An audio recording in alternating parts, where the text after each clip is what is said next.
Welcome back to the Today's Woman Show. As always, I'd like to acknowledge my sponsors again. And they're BF Soap, Every Woman Knows What She Wants, and Lydia Female Contraceptives. With Lydia, you decide. Of course, you can join in this conversation. You can send us a comment onto our Facebook page, and it's Today's Woman on TV3, or simply follow us on Twitter. Now, as I mentioned to you last week, and as I said earlier in the show, we're going to be talking about maternal health. And I have a really charming lady with me here in the studio who is a midwife. I mean, when you see the size of her, you're not going to believe that she is actually. Her name is Serwah Major, and she runs the Cradle Care Maternity Home. Now, let's see a little clip of her, and then when you come back, you'll meet her.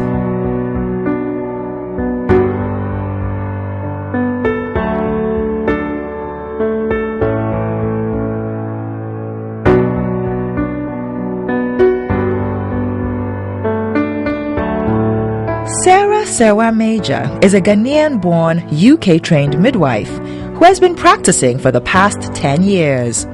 She had her basic and secondary education here in Ghana and later worked with the Institute of Local Government for a short while before relocating to the United Kingdom. She has a BSc in midwifery from the University of West London, formerly called Thames Valley, and did her midwifery practicals at the West Middlesex University NHS Trust, after which she worked for a year.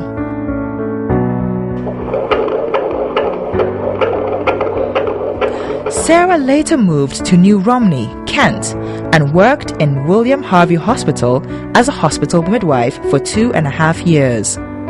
She was one of the first midwives to work at the midwifery-led unit. She also has an MSc in midwifery from the Canterbury Christchurch University. Serwah has got great experience in team midwifery, home birth, water birth, and different positions of birth, like sitting and standing. Serwah enjoys writing and promoting women's health, and she also does charity work. She set up a charity called Save Mothers Foundation and has made some donations of medical supplies to the Ridge Hospital in Ghana and some hospitals in Abeokuta and Lagos in Nigeria. I believe that you don't actually need a lot of things to be able to provide basic care for women. So, I mean, we're appealing to whoever. A little bit of education will help as well. But because it's so busy, I mean, it's so busy and they haven't got the infrastructure and the facilities to do it. But basic care, I mean, poverty should not actually prevent someone from getting their basic care. Appalled by the maternal mortality rate in Ghana, Serwah decided to relocate to her homeland to set up a maternity trust that can empower women to take charge of their bodies and reproductive health, as well as help reduce maternal mortality. Thus, in March 2014, Serwah established the Cradle Care Maternity Trust on the Spintex Road, with the help of her husband Chris Major, with whom she has 2 lovely boys, Christopher and Matthew Major. I'd like to introduce to you Serwah Major of Cradle Care. Welcome to the show, my dear. Thank you very much. Okay. Now, what inspired you to become a midwife? Well, I did my national service at the Achimota Hospital many years ago, Okay. and I was at the maternity unit, and they were all like, "Oh, you ought to become a midwife." I thought, "Oh no, not in Ghana." But then when I moved to the UK, I thought, actually, this is something that I want to do. So I inquired about it, and because I didn't have any like science background, I went to college and I did my physics, chemistry, biology. Okay. And then I went to uni and I did my BSc midwifery. Okay. So yeah. So that's how you got into being a midwife. Now, please explain to us. I mean, because we know obviously the people who are watching, some may know what a midwife does, some may not. Who is a midwife? Well, a midwife is basically a woman's first of call or contact when they're pregnant. Okay. Because basically what you do is, well, the whole kind of reproductive health, because you specialize in like normality, so normal midwifery, so childbirth. So a midwife is a load of things. So you look after women. You're a psychologist, you're a researcher, you're an investigator, especially in the UK, because you need to open your eyes. All these things before. Okay. But then you have to be like a good communicator, a good listener, because it's like the woman is coming to you first before anybody else. And the way it's done in the UK is you're the woman's first, because you're going to tell her all about her pregnancy, what's going to happen. Okay. So the woman comes to you first. Okay, she does come to you first. Now, what would you say? Would you say the healthcare system here in Ghana supports midwives? Well, I don't know, because I don't know the sort of education they offer to the midwives in this country, because in the UK it is very much like midwifery. Okay. You know, so I don't know what the education is, and then I don't think they do as well, because if you're a midwife in the UK, you have your set study days a year that you have to go to, because you get trained in all the emergencies, so postpartum hemorrhage, breech deliveries, cord prolapse, everything. Okay. And it's a mandatory study day that you need to go on to every year. Every year. Okay. Now, would you also say that a midwife has a role in playing to reduce maternal mortality? Yeah, because they're looking after women. So if something happens to the woman, I think the midwife would have a more, like, you know, an account of it rather than the doctor, because how many times do the doctors see the women? Because the doctors are supposed to see women when they're complicated. So if a woman is normal, then they don't need to see a doctor. So why do we then, because here in Ghana we have a lot of OBGYNs. When people are pregnant, they go to when they go into hospital. For us, I think in Ghana, the OBGYNs are probably the first people that you see, and then you're assigned on to a midwife. Well, whereas it's the reverse in England, and you're used to that. Yeah. Why did you decide to move back home? Well, because I wanted to give something back to my country, and I thought, I mean, this is just ridiculous. People go through pregnancy and they die. Why? So I just want to do the little bit that I can to help the nation. But how easy has it been for you to get off the ground? Well, I wouldn't say it's been easy, because, like, you know, I had like a time frame to do everything, but then I was running behind schedule. But it's all done now, you know, but I won't say it's been the easiest of things.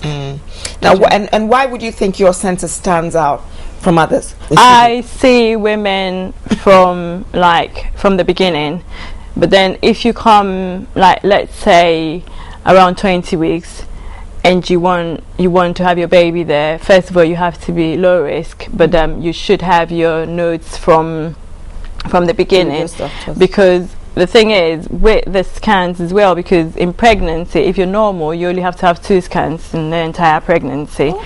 The dating scan and the anomaly scan. So the dating scan actually dates the pregnancy, and that's the most accurate one. And then the anomaly scan finds out, well, that's at 20 weeks. So the dating scan is at 12 weeks, so you can do it between 12 and 13 plus 6. And then the 20-week scan is like, the anomaly scan is at 20 weeks. Now the thing is, I mean, women come to you and you're like, when are you due? They gave me this day to start with, and then when I went for my second scan, they gave me this day, and it really does annoy me, because the thing is, I mean, like, whenever you go for a scan, the scan measures the size of the fetus. So obviously, if you go for a scan at 25 weeks, it's going to give you a different date from 12 weeks. So the 12-week scan is the most accurate. So, and I say that, don't tell me about those ones, because I don't want to know. I want to do the dating scan. You know, so like if a woman has had like some care, and they've had like their 12-week scans and their 20-week scan, and they've got a record of it, then I'll take them on, because I'm a low risk unit. And the thing is, when every antenatal is a risk assessment, so if you pick up something and you know you can't deal with it, you actually refer the woman very quickly. But then if a woman is normal and remains normal, then you know that not a lot is going to happen. She would just go on and have a normal birth. Okay. So I don't take people, if you come to me and you're like 30 weeks, that no. You don't take people past 20 weeks, Yeah, you said. past 20 weeks, yeah.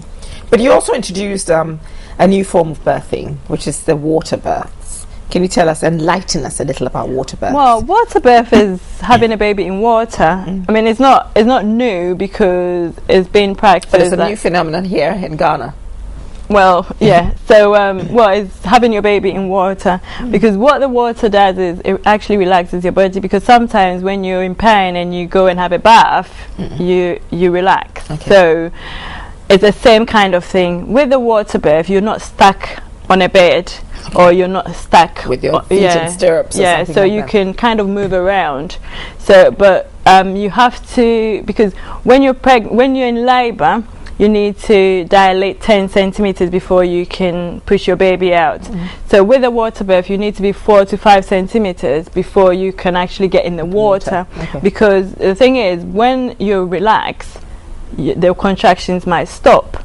So so you get into it when, like, we know that the contractions aren't going to stop. Okay. And then you have, but the water has to be a certain temperature as well. Okay. Because when the woman is in, it has to be between 35 and 37 degrees. Okay. And then when the baby is coming, it has to be 37 degrees, because same temperature as the body. And you need to be really skilled to be able to do it. I think we have my. How safe is that? Well, it is very safe, because, like the lady said, the woman, you have to be low risk. So once you're low risk, there isn't the baby. If the baby is going to come, the baby will come anyway. So, but it's just the time leading to the birth that's more important, because if you know that this woman is low risk, like my delivery on Monday, the lady said, "Oh, when are you going to ask me to push?" And I said, "Well, you will tell me when you want to push." And she looked at me as if to say, "What's she talking about?" Was it her first child, obviously? Second, and she wanted you to tell her when to push? Well, but that's what they do in Ghana, because you tell the woman to push. Okay. So, so if the woman is low risk, and that's why you need to make sure that woman is low risk. I mean, you can't force a woman to be low risk if they're not. Yeah, because when you have twins, for example, you're high risk. Yeah. So when you say low risk, it's that you don't need a doctor's intervention, basically. Yeah, because if a woman is low risk, birth is a natural thing. Yeah, because it's part of the woman's reproductive health, though, isn't it? Yeah. So that's why it's important to have your antenatal care, because every antenatal care is like a risk assessment. Okay. Because you're checking whether the woman's blood pressure is normal, whether her urine is normal, whether that baby is okay. Yeah. So, and then whether her iron level is like normal. Because if that woman has got high blood pressure, they can, with protein in their urine, it could mean that they've got preeclampsia. Okay. But then you need to educate the woman as well, because she might have just a little bit of high blood pressure, but then she might not have other symptoms as well. So it's up to you to kind of monitor her and make sure that, I mean, this is just gestational hypertension, or it's going to be preeclampsia. Welcome back to the Today's Women Show. For those of you who've joined me, I'm talking to Serwah Major, who is a midwife, and she runs Maternity Hospital Trust. Now, we've spoken a bit about your work. Now we want to get into your private life and into your background. So spare me, I'm very nosy. Okay. But you grew up in Ghana, obviously. Yes. What schools did you go to? I went to University Primary School. Okay, Legon. And I went to Winneba Secondary School to do my sixth form. But what did you dream of as a child? What did you want to be? Do you know, I don't know. So you went to the UK not knowing what you wanted to do? No, I went to the UK, seeking greener pastures? Not really, because, it was like, I was kind of fed up with Ghana, and I had the opportunity because my siblings were there. So I was the only kind of person here, because I didn't think I would be interested in going. Yeah. Okay. But then I thought, well, I might as well just go and try it. So when I got there, I thought, okay, this is the opportunity. What do I want to do? So then I thought, well, I had the interest in midwifery because I did my From your national service attachment. So I went and found out, but because I did arts, I didn't have like a science background. So I went to college and I did my physics, chemistry, biology. So you took a year out to do that, or 2 years? It was 18 months, but I did it part-time because I was working, and then I was doing college on Thursdays and Fridays. Okay. So when I finished that, I went on to do the degree in midwifery. Now, you said you weren't smart. I'm going back on that thing, but look at you. You went from doing arts right onto doing sciences, and you passed. Yeah, I passed. And you got a place at uni to study midwifery. Yeah. How did you feel when you actually got the pass? The results? No, I knew I would pass anyway, because I think that was when because it was. Because, you know, like in Ghana, everything is so like strict, and it's like you need to work this out and get the answer. But in England, it's not. It's like kind of, I don't know how to say it, and I've got that problem with my little boy as well, because in England they don't give you you don't have to go and work out the answers. You kind of research and you learn. But here it's like 68 times whatever, and you're thinking, well, but I can't do this, because if you've got brains like mine. So it's learning through discovery. That's the one. But you've done it all. Qualified. You got married to an Englishman of all things. That's why you speak like an English lass. And an English lass with a name Serwah. And I have a surprise for you, because I have Chris on the line. Hi, Chris. Hi there. How are you, Chris? I'm good, thanks. You? I'm good, thank you. My name is Audrey, and I host the Today's Woman show. And your wife, your dear wife, is your blushing bride, is my guest today. And we're talking about her work, and she's been talking a lot about you. Well, I'm a great guy, that's why. She says so. She says you're very hands-on, and everything we'll see around the hospital you actually built. Pretty much, yeah. Now, what qualities does Serwah have that you fell in love with? God. Oh crikey! Well, I have to admit, the first time we actually met, the moment I met, I fell in love with her. Oh, love at first sight, was it? Away. Yeah. But the actual very first time I did. But Sarah, she's got so many qualities, but her biggest quality is her passion. Sarah has a passion, and passion is everything. Passion drives. Passion is what drives her. It's what drove her and me to start up Cradle Care. You know, and passion is what drives a business, and passion is what drives a family. Passion drives everything. Without passion, you don't have anything. So she oozes passion. Well, in everything she does. Well, I can see that, because she's very passionate about what she does. During the short time that we've been chatting here, it comes through. It shines through. She's quite teary hearing your voice, obviously, on the other end. She's a bit stunned that we pulled this on her, actually. But do you want to say anything special to her, or we'll leave that to you when you call her?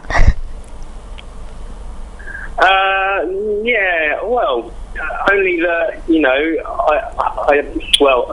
I loved her from the moment I saw her, and you know, and I believe in everything she's doing. Otherwise, you know, I would have objected to you know what we're doing out in Ghana right now. But no, as soon as, you know, it was her dream. It was her dream, and you know, and I would have been a fool not to help her with her dream. You know,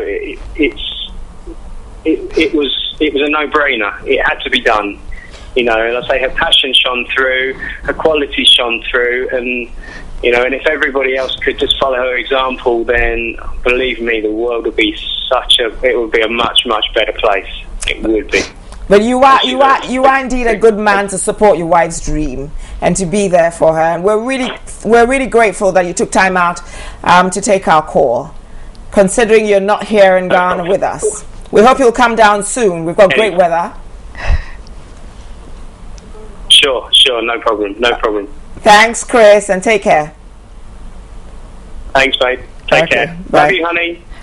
Love you Bye. too. She's shy. She can't even say it. Love you too. I'm so in trouble. You're so in trouble. Oh my God. Why is he in trouble? No, he's not in trouble. He's not in trouble. Well, he made me cry on television. Oh, wow. Well, you've been married for how long? 9 years in September. Oh gosh, and you have 2 kids. Yeah. Now you, your first child was born by the water birthing. What was it like for you?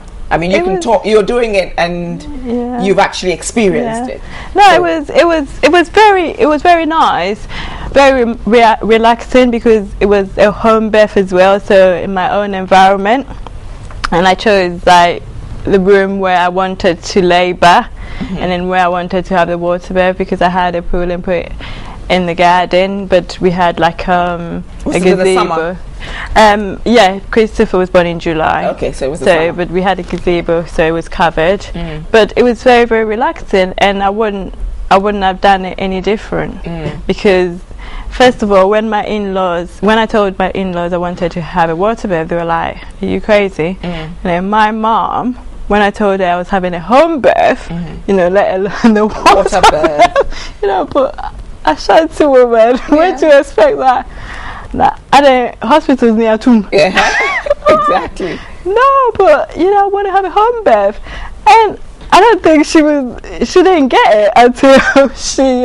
So when she got told I was in labour, apparently she started praying that you would change your mind and go ahead to her grandchild. She wasn't in the, getting ready to lose a grandchild. Yeah, but I wouldn't have done it any different, because it was a very nice experience. I mean, Chris, to start with, wasn't like, when I first fell pregnant and I said, well, I'm going to have a home birth, he was like, oh, and then his parents were like, but then he would tell you that I'll do it again. But then you went on and had a second child, but that was high risk. Yeah, that was high risk. So you obviously went into a hospital, and you had that. But apart from that, before coming in here, how many of those have you done in England? Oh, loads. I don't keep track of, because I've been qualified for so long. Yeah. So it's normal. It's normal, and because it's part of you, because I've got different hats. You know, when I'm at work and I'm doing just antenatals, you see me in my high heels and my clothes and whatever. But then when I'm actually delivering, you see me on the floor, you see me like everywhere, on my knees, and everywhere. So it's like I have different hats that I put on. So like, you see this woman nicely dressed, but 1 minute I'll be sat on the floor trying to listen into a baby's heartbeat. So I've done loads. Where do you draw your strengths from? God. I don't know. God. And that's it. I wake up in the morning, I pray with my children, and that's it, we go. Your husband described as a very passionate woman. Would you agree? Well, I'm passionate about a lot of things, and I just cannot believe that a woman is normal. She goes in, has a baby and dies. But one thing I've actually encountered or noticed a lot is we Ghanaian women, we don't read. You know, you ask someone about their period and they're all over the place, and you're like, what? You know, you need to take interest in what you're doing, because that's what I do. If I don't know anything, I'll actually go and research. You know, you go and you find out, because you want to know. It's important to know. Yeah, you want to know, because these girls that I was working with, I said to them that you need to know what's in your environment, because if I ask you to get me a thermometer and check someone's temperature, you need to be able to work that thing out. Otherwise, what's the point? Because you see all these things there and you don't even know go what they are. So I think we need to be a little bit more curious, but we're not trained like that. But you need to use your brains. If there's something, you need to go and find out. Where do I find this from? You know, it was interesting. I was speaking to a lady this morning, and she said to me that I gave her one of my antenatal books, because I've actually published a few of those. So I gave it to her because this is my handheld notes, so if you come to Cradle Care, that's what you get. And then I said, well, it's got bits and bobs about like when you're pregnant and you've got a headache, when you're constipated, you know what to do and blah blah. And then she said, like if you want to, she used, I can't remember her exact words, but it was something like, if you want to punish a Guinean person, you get them to read. Well, that's not very nice. But, you know, and I found it really interesting because there are interesting things around that you can read, but people don't really look to read. We're all struggling to find a buck. I mean, we're not looking at researching stuff, which is unfortunately a bit of a shame, because there's a lot to learn in reading. There is, because I went on a TV show, and then the lady, we were talking about breastfeeding, and they said, like in Ghana, when you have a baby, they take they give the baby a bottle, and then like when you go home, they tell you to breastfeed the baby. And I said, well, but that doesn't make sense, because the moment you give them a bottle, they won't take the breast. But it's not like that. So I said, so where's the skin to skin contact gone? And she looked at me, as she used to say, is this woman mad or something? I said, well, but that's what encourages the baby to feed. Because, and even my mom asked me on Monday when I did my first delivery, I went home and I was talking to my mom. So my mom was like, okay, so when the baby was delivered, like, what did you do with the baby? Did you put the baby in one room and and I said, no, Mom, I delivered the baby on top of the woman for them to do skin to skin contact. And she was like, what? She was like, oh, whatever. You didn't get the skin to skin contact, and I don't think you're worse off for it, are you? Don't you have a bond with your mother? No, I do, but I breastfed. Okay. You know, so, but what is this business of not breastfeeding for 5 days and then... Is that what they do here? Well, apparently, that's what I heard. So. I don't know. I think they promote breastfeeding in the country. They promote. It's the cheapest form of feeding your baby. Well, where really, our water is not that. Yes, exactly. So, you know, I think that it's actually being promoted and people are taking it seriously. Well, but I know that you write as well. You write on maternal issues. You contribute to everything that. Well, but I kind of write like things that I think people don't know. You like to educate people. Yeah, I do. I have another surprise for you though on the line. Oh no! You ready to? We need tissue. We need tissue. Good morning, Miss Tensia. Oh God. Hello. Do I have Miss Tensia? How are you, sir? Fine. And thank you for coming on the show. I have your daughter with me. My name is Audrey, and she's being featured today on the Today's Woman show. We're talking about maternal issues here. Now, what can you tell us about your daughter that we don't already know? About her? Yes, sir. I know I named her after my mother. Okay. What qualities, does she emulate any of the qualities of your mother, whom she's named after? Yeah, I can say that she has, because my mother was married to our father, and she was a very dynamic woman who if although not higher education as my daughter, but the qualities of cooperation with others and so forth, she has it. Okay. Thank you so much. Okay. Thank you so much, Miss Tensia. Thank you also. Okay. All right then. Well, that was your dad, and he's left you in stitches.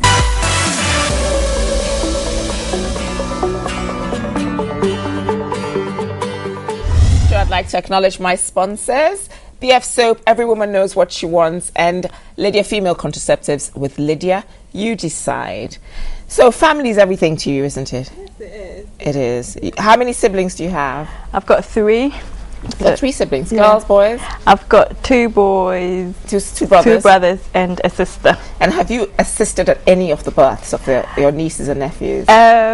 Still, my first niece, I was kind of there because I did a long shift, and then she was born in the hospital where you worked. Yeah, and I was there from like morning, but I had to go home because I was absolutely shattered. So then, because she was born in the night, and then Sierra, because we live so far away from like each other, I wasn't You went there.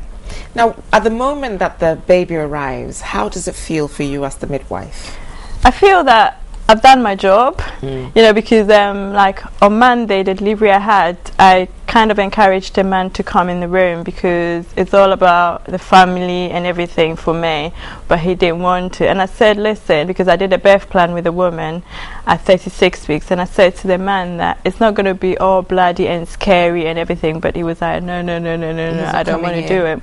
So anyway, he was kind of in and out of the room, and then when baby was born, you know, I put baby on top of a woman. I gave her symptometrin injection for the delivery of the placenta. I wrapped baby up and I went to the reception with the baby. I was like, congratulations. And he was like, oh, thank you. And this is an Italian man. I was like, thank you. Oh, thank you. And I was like, it was just so nice. So he came in, gave his wife a kiss, and it was like, oh, I'll leave you to it. And then like he went out. Yeah. So basically, once you don't have, do you have sort of resting facilities so they can actually rest for a while? So this woman had a baby, and then we weighed baby and everything because I got her to feed baby as well. And then I ran her a bath, so she had a bath, and then she went and laid in for 24 hours. You've been doing this for many years. Has there been any moment where you wanted to give up? Not give up, no, I don't give up. Okay, good. I don't give up, no, that is not part of my plan. What has been the most difficult birth that you've had? Delivering a stillbirth baby. Yeah. What happened? No, because I think the woman had reduced fetal movements, and this was in England. And then well, obviously she came in, there was no fetal heart, so we had to give her induce and she had and I was the midwife doing it, and it was quite difficult for me because, you know, whereas I'd been doing births with a cot and everything, with a monitor and everything, I felt kind of empty because I thought this is just not right. And then in England, when you deliver a stillbirth baby, you need to do the footprints, you need to do the handprints, you need to do the swabs because they need to find out what actually killed the baby. So, you know, and you have to dress the baby up because this baby was a big baby, and the clothes that the woman had, well, she didn't actually bring any clothes, and it was like, okay, so we need to dress this baby up. So I had to go to special care to borrow some clothes. So special care baby units to borrow some clothes for the baby. So dressed the baby up and everything, and took photos and took the handprints and footprints and everything. And it was quite difficult for me. But then before I came, one of my ladies had a stillbirth too, and that was really because I was a community midwife. And the thing is, you see women from beginning to end, so you kind of develop a relationship with a woman, and she became my friend actually. And then she was high risk, but she was seeing me and the obstetricians at the same time because it was a shared care. And then I went on annual leave, and I said, before I went on annual leave, I said to her, because they discharged her back to my care, which I didn't agree with. So I had an argument with a consultant obstetrician, and I said, well, this is not on. No, this woman is high risk, and you need to keep her because she's gone past 36 weeks. I don't know what I'm doing with her. But before I went on annual leave, I said to her that if anything happens, go to the hospital. But then she felt unwell, went to the hospital, and then they sent her home. She went back, and there was no fetal heart, and it was like a whole, and it kind of affected me because I thought, although I didn't have anything to do with it, kind of, because I kind of knew her. It was monitored the baby from and everything, because we were all looking for, it was her first baby, and she had got a new flat and everything, and we were all kind of looking forward to the baby coming, because I went to see the baby's room and all the rest of it. But I mean, I was fighting for them finding out what caused. Did they ever find out? And they did, because she was quite a big lady. And when she went for the person that did her first scan, got the dates wrong. So she was well overdue. So the baby was like 43 weeks because obviously if babies go past 42, stress. the placenta doesn't work that well. So that's why, I mean, a lot of women, a lot of hospitals induce their women at 42 weeks. 42. But 40. William Harvey was 40 plus 14. But because of that, they changed their policy to 40 plus 10, which was. So I thought, okay, well, but she's gone on and had another child. Baby, so yeah. Well, that's fantastic. Well, I mean, it's really been great having you here. What are your future plans? Oh well, cradle care should go big. I want to get busy. I want to educate Ghanaian women because we need to take control of our health. You've got to do something. You know what? You can't change the world overnight, but you can do it one step at a time, and you can do it from your little corner. I mean, if people want to get in touch with you, how do we do that? Well, cradle care is on Spinks's Road. It's near the Barclays Bank. It's about 100 yards away from the Barclays Bank, and my contact details as well is 0230991739. Can you say it slowly for somebody who's listening? 0230991739. Well, Serwah, it's been a real pleasure having you here. Thank you. And I hope you've enjoyed your time here. I have. Thanks You're very a very much. lucky today's woman, I'll tell you that for a fact. Thank you very much. You've actually gotten a long distance call from your hubby, spoken to your dad who's cracked you up. One made you cry, one made you laugh. So whichever way it is, you're blessed. Thank you. So wish you all the very best from the team very here much, for the Audrey. future. Thank you. Well, viewers, all too soon at the end of the show, I'd like to acknowledge our sponsors. BF Soap, every woman knows what she wants, and Lydia Female Contraceptives with Lydia, you decide. You can catch the show again on Wednesday at 4 p.m. Don't forget, if you want a topic for us to discuss or you have any comments to make, please drop them on our Facebook page or simply follow us on Twitter. Would love to see you there.